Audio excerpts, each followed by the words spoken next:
Arcadian Vanguard presents The Wrestling News in your daily wrestling newscast for Wednesday, April 12th, 2023. Good morning, I'm Mike Sempervive. We begin with last night's episode of NXT, which aired live on the USA Network from the WWE Performance Center in Orlando, Florida. The main event saw Grayson Waller emerge victorious after a fatal four-way with Duke Hudson, JD McDonough, and Dragon Lee to establish himself as number one contender to Carmelo Hayes' NXT Championship. Hayes came out to confront Waller following the match to end the show. Following the broadcast, Waller spoke backstage in a WWE digital exclusive. Carmelo Hayes, yeah? Carmelo Hayes. Carmelo, you are him. And I can't disagree. Because you have that NXT championship, and that means you're the man around here.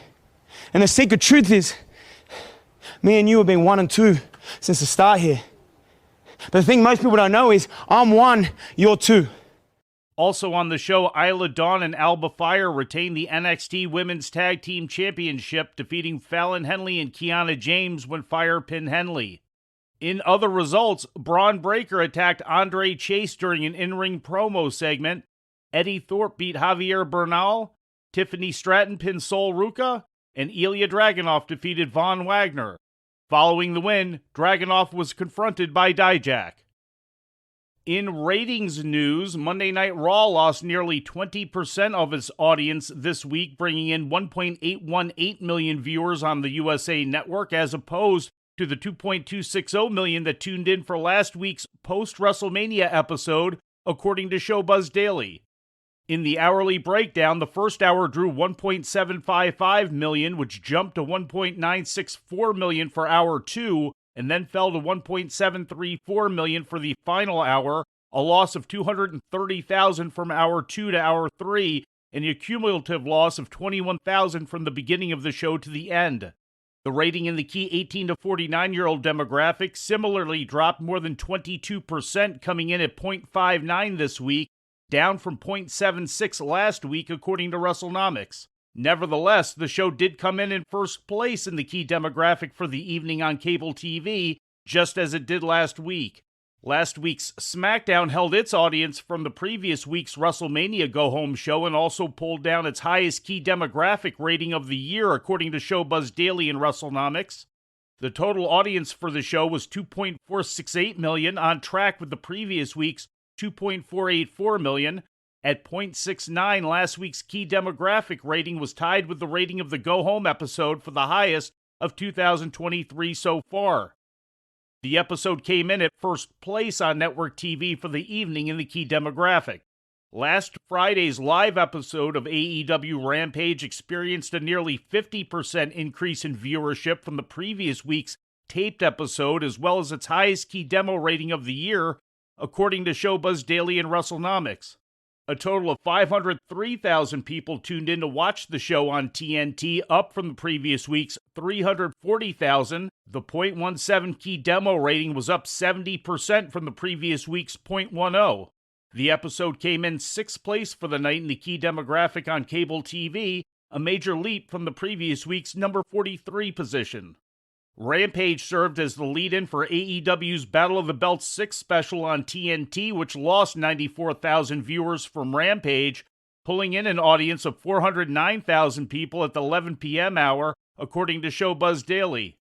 The audience exceeded that of the previous 2 Battle of the Belts specials, but fell short of the audience for the first 3.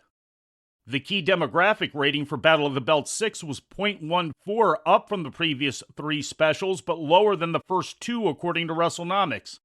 The previous Battle of the Belts special drew a .11 in the key demo rating. The special came in 12th place for the evening on cable TV in the key demographic.